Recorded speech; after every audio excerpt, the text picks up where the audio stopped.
साईं की बात।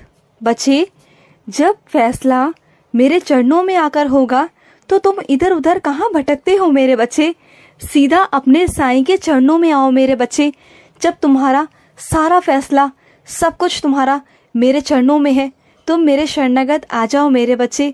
तुम्हें सब कुछ प्राप्त हो जाएगा, तुम्हें न्याय भी मिलेगा। तुम आओ तो सही मेरे बच्चे। सारा फैसला, सब कुछ तुम्हारे साईं के चरणों में है मेरे बच्चे। आओ मेरे पास आओ, मेरा हाथ थामो मेरे बच्चे। मैं तुम्हारा हाथ पकड़कर इस भव सागर से तुम्हें पार करा दूंगा। और तुम जानते हो, तुम्हारे साथ आज एक लीला हुई है। तुम आज कहीं गए थे ना, और जो तुम्हारे बराबर में बैठा था ना, वो मैं ही था। तुम मुझे पहचान नहीं पाए, लेकिन मैं ही तुम्हारे बराबर में आकर बैठा था। बहुत देर तक बैठा रहा।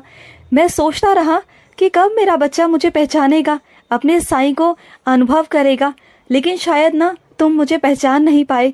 तो सुनो, अब मैं तुम्हें बता देता हूँ कि मैं आया था मेरे बच्चे, तुम्हारे पास आया था। तुमने कहा था ना कि साईं आज गुरुवार है, दर्शन दो, तो मैं आया था। और कुछ मेरे बच्चों को मैंने आशीर्वाद स्वरूप कुछ भेजा है अपने बच्चों के लिए, जो मेरे बच्चे बहुत दिनों से इंतजार कर रहे थे ना, उन बच्चों के पास में मेरा तोहफा पहुंच गया है। और सुनो, थोड़ा ना बाहर निकल जाया करो मेरे बच्चे।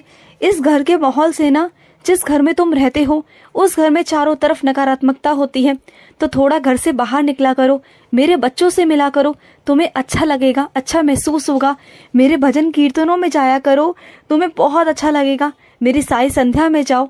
और तुमने क्या कहा था कि साईं मुझे आपके पालकी के दर्शन करने हैं, तो ठीक है मेरे बच्चे, मैं पालकी लेकर तेरे घर के सामने से निकलूंगा और तेरे घर पर जोर जोर से आवाजें आएंगी मेरे आने की। तो देखना, मैं यूं शांत से नहीं जाऊंगा, बल्कि जब जाऊंगा ना तो दुनिया देखेगी मेरे बच्चे। तेरे घर के आगे से जाऊंगा और ढोल धमाके के साथ जाऊंगा। आ जाना मेरे पास में मेरा आशीर्वाद लेने। जब तुमने मुझसे इच्छा प्रकट की है तो मैं उसे जरूर पूरी करूंगा, लेकिन तुम्हें मेरे पास आना होगा मेरे बच्चे, आना होगा। आओगे ना, मैं तुम्हारा इंतजार करूंगा। और सुनो, कभी भी ना परेशान मत हुआ करो। ये मत सोचा करो कि मेरा आगे क्या होगा, मेरा भविष्य क्या होगा, अगर इसने मुझसे ये छीन लिया तो मेरा आगे क्या होगा। मत सोचो, कुछ मत सोचो। सब कुछ तुम्हारे साईं के हाथ में है। मैं चाहूँ ना तो एक पल में सबको सब कुछ दे सकता हूँ, और चाहूँ तो एक पल में सब कुछ छीन भी सकता हूँ। तो बस अपने साईं के भरोसे रहो। मैं हूँ ना, मैं तुम्हारी जिंदगी में हमेशा, हर कदम पर तुम्हारे साथ रहूंगा हमेशा। और मैं उदी के रूप में तो हमेशा तुम्हारे साथ रहता हूँ ना, साईं सा चरित्र के रूप में हमेशा रहता हूँ ना। और सुनो, कुछ मेरे बच्चों ने आज पारायण किया था। पारायण करते समय कुछ मेरे बच्चों को मेरा अनुभव भी हुआ कि मैं उनके पास हूँ। और कुछ मेरे बच्चों का मन इतना चंचल था ना कि पढ़ते पढ़ते वो कहीं और ही जा रहे थे। उनका मन, उनका चिंता पता नहीं कहाँ थी। मैं जानता हूँ मेरे बच्चे, तुम्हारे मन की चिंता को मैं बहुत अच्छे से जानता हूँ।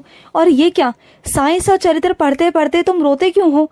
तुम्हारी आंखों से आंसू क्यों बहते हैं मेरे बच्चे? जबकि जानते हो ना, साईं सा चरित्र मेरा आशीर्वाद है। साईं सा चरित्र तुम्हें खुशी से पढ़नी चाहिए, क्योंकि साईं सा चरित्र पढ़ने के बाद ना तुम्हारे सारे कष्टों को मैं हर लेता हूँ, अपने ऊपर ले लेता हूँ। तो तुम क्यों चिंता करते हो? और तुम जो अपने बाबा से इतना ज्यादा प्यार करते हो, इतना लगाव है तुम्हें अपने साईं से, तो तुम्हारा साईं तुम्हारा हाथ कैसे छोड़ देगा मेरे बच्चे, कैसे छोड़ देगा बोलो? और सुनो, कुछ मेरे बच्चों के अंदर ना खून की बहुत कमी है, और वो फिर भी नहीं मानते हैं। पूरा दिन काम करते रहते हैं।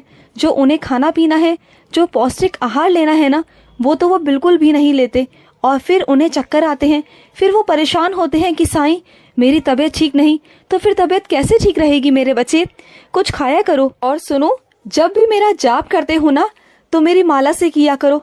माला से करने का अर्थ है मेरे बच्चे, क्योंकि तुम्हारा ध्यान जो इधर उधर भटकता रहता है ना, कभी गिनती की तरफ होता है तो कभी किसी और की तरफ होता है, तो वो नहीं भटकेगा। अगर माला के साथ करोगे ना, तो तुम अपनी आंखें बंद कर कर माला को हाथ में लेकर आराम से कर सकते हो। तुम्हारा मन नहीं भटकेगा बिल्कुल भी। मैं तुम्हारे मन को भटकने नहीं दूंगा। और सुनो, तुम्हें मेहंदी लगाने का बहुत मन है ना, तो लगाओ ना, अपने भी लगाओ और अपने साईं के भी लगाओ। मैं भी मेहंदी लगाऊंगा मेरे बच्चे, अपने साईं के भी लगाना। और सुनो, जो तुम्हें भेंट स्वरूप मिला है ना, उसे अपने घर के मंदिर में रखना मेरे बच्चे। मैंने वो तुम्हें आशीर्वाद से दिया है। और तुम्हें आज कुछ मीठा भी दिया ना मेरे बच्चे, तो वो मेरी कृपा थी।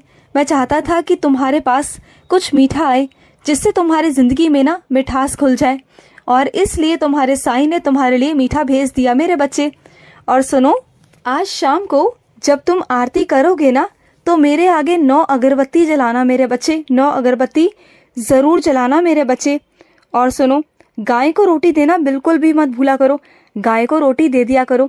कोई बेजुबान जानवरों को तुम अगर दोगे ना, तो तुम्हें उसका बहुत बहुत मिलेगा मेरे बच्चे, बल्कि दुगना चौगना मिलेगा।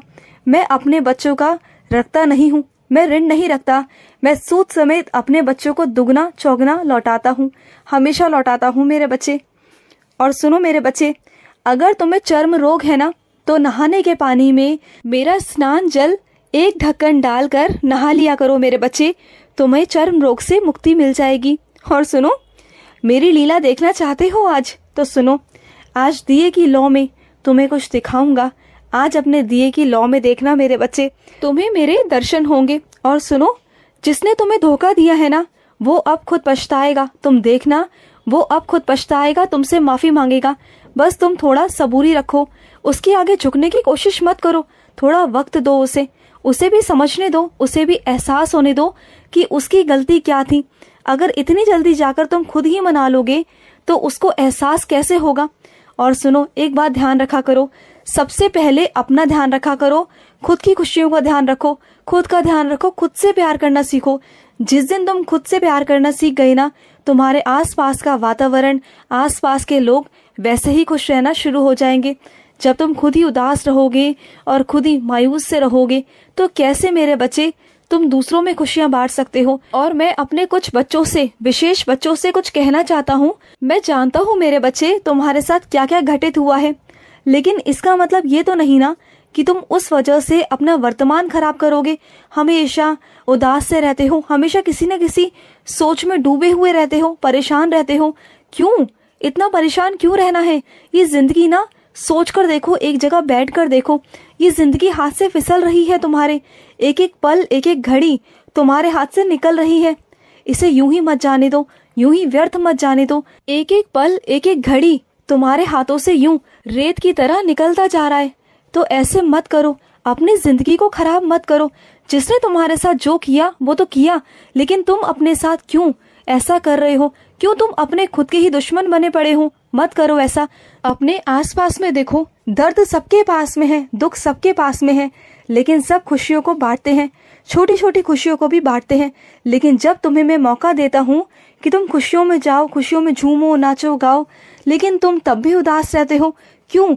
मैं तुम्हें हर बार मौका देता हूँ कि तुम जाओगे, थोड़ा अच्छे माहौल में रहोगे, चारों तरफ जो खुशियां हैं उसे समेट कर, अपने अंदर डालकर तुम भी खुश रहोगे। लेकिन ऐसा नहीं होता। हमेशा मेरी जो कोशिशें होती है ना, वो हमेशा नाकाम ही हो जाती है। क्यों अपने साईं को मायूस करते हो तुम? ऐसा कर कर ऐसा मत किया करो ना। ये हक है, तुम्हें खुश होने का पूरा पूरा हक है। आइंदा से ऐसा नहीं करोगे। वादा करो अपने साईं से कि जो भी खुशियां होंगी, चाहे छोटी छोटी खुशियां हो, उसे बांटो, खुश रहा करो। मैं तुम्हारे साथ हूँ, डरा मत करो, खुश रहो। आज का रात्रि साई संदेश समाप्त हुआ।